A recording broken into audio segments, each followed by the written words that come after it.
So was British rule good for India or bad? Well, most Indians would say bad, most Brits would say good. And it's this perception gap that we're going to try and understand today. What was British rule like in India? How did it affect the subcontinent? And why do Indians feel so strongly about it even today? Let's discuss all three parts of this question, starting with how British rule came to be in the first place.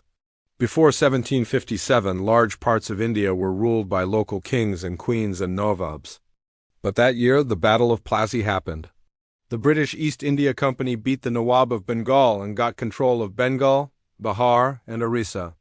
This gave them an annual income of around £2 million, and they began expanding their territories across the subcontinent. They exploited the resources of their new territories and used the money to expand their army. Very soon, the company became more powerful than many of the Indian rulers, and they started taking over more and more territories. By 1858, they controlled almost all of India. The Crown took over the company and made India a British colony. Now directly ruled by London, India became a very important part of the British Empire.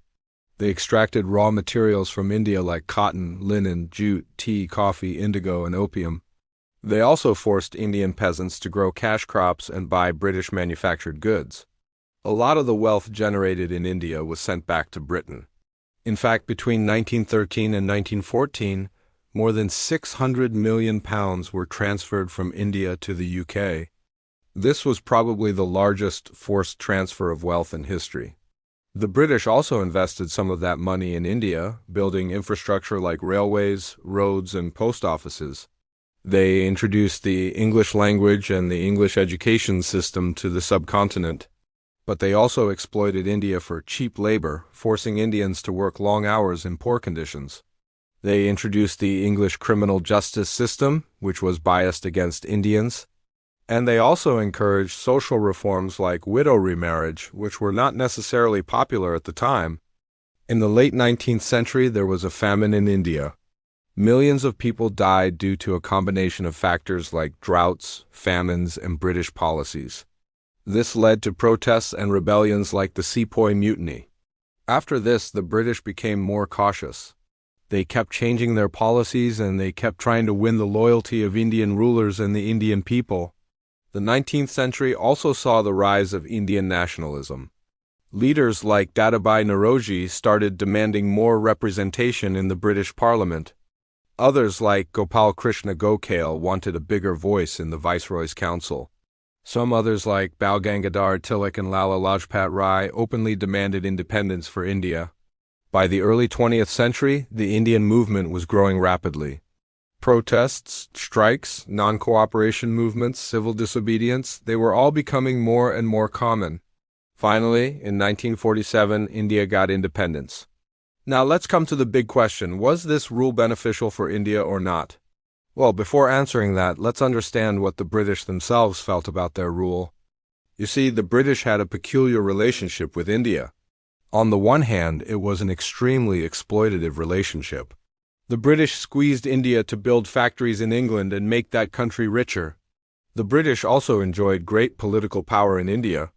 They appointed the Viceroy and the Governor-General to rule on their behalf. They also had a huge army to enforce their rule and keep the Indians under control. But despite all this exploitation, the British also brought many changes to the subcontinent. They built the foundations of modern India. Not always intentionally, but they did introduce English education, legal systems, and many public services to the country. Many British administrators were fascinated by Indian culture. They appreciated Indian art, music, dance, food, customs, and traditions. And some of them even tried to become a part of the culture. For example, there was Lord Curzon, Viceroy of India, between 1903 and 1909. He was famous for his lavish lifestyle and his fascination with Indian culture. In fact, he hosted the Viceroy's House ball in January 1903. It was attended by more than 2,000 guests, and it is considered one of the greatest balls ever hosted. So while the British exploited India and its people, they also admired and appreciated Indian culture. It was a complicated relationship. But coming back to our question, was British rule beneficial for India? Well, the answer is no. British rule was not good for India. And there are three reasons for this. 1. The British exploited India and its people to make their own country richer. 2. They never really respected Indian culture and traditions. And 3. They refused to give Indians a chance at self-rule. Let me explain each of these points with examples. Reason no. 1. The British exploited India and its people. We already talked about this. The British came to India and took away all its wealth. They ruined the Indian textile industry. They forced peasants to grow cash crops and buy British manufactured goods. They took over the diamond mines of Golconda. They set up oppressive land revenue systems. They established discriminatory legal systems. They forced Indians to work in poor conditions, and they never really invested back in the country. Of course, they did build some railways and roads, but those were mainly meant for transporting troops and resources. The British also introduced English education in India, but the intention behind it was to create clerks and interpreters, not necessarily to educate Indians. In fact, the British were very suspicious of educated Indians. They created a divide between Western-style education and traditional education. The former was seen as a threat to the empire. Reason no. 2. The British never respected Indian culture. The British were proud of their culture and they thought it was superior to everything else. They called it the white man's burden to bring Western civilization to inferior races. The British also saw Indians as uncivilized, superstitious, and backward. They said Indians were not ready for self-rule. They criticized Indian customs like sati, child marriage, and caste system.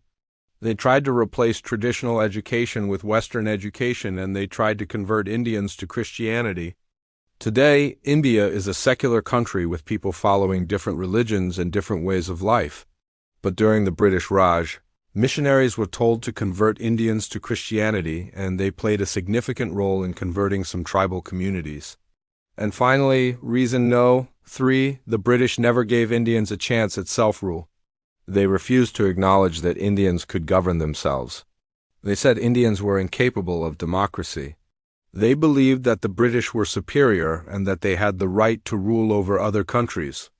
The British Raj lasted for nearly 200 years. During this time, Indians were not allowed to participate in politics. They couldn't vote, they couldn't stand for elections, and they couldn't make laws. The British also divided the country based on religion. They tried to pit Muslims against Hindus, Christians against Sikhs, and Dr. Ambedkar against Mahatma Gandhi. So there you have it, a summary of British rule in India. If you think about it, it's quite ironic. Britain has a population of just 60 million people, yet its rule covered nearly a fifth of the world's population. How did they do it? Mainly through military power, economic superiority, and political manipulation. These are things that the British are now being called out for. There's been a global reckoning on colonialism and neo-colonialism. People are calling out the West for its role in exploiting the rest of the world. And India is at the forefront of this movement. Today, India is the fourth largest economy in the world. It is the fifth largest contributor to the United Nations. Its films, food, clothes, customs, and traditions are popular all over the world. Yet many Indians still feel the pain of the past. They feel that the British left them with poverty, hunger, communal tensions, and a sense of inferiority. While some of these problems still exist in India, the country has made remarkable progress since independence. It is one of the fastest growing economies in the world. It is a major player in science and technology. It is home to some of the brightest minds in the world. And above all, it is a thriving democracy where everyone can vote and everyone can speak their mind. So while British rule may have left deep scars on India, the country has shown remarkable resilience and strength. Now tell us what you thought of the video and do share your thoughts with us. Do hit the like button if you liked the video. And don't forget to subscribe. Thanks for watching.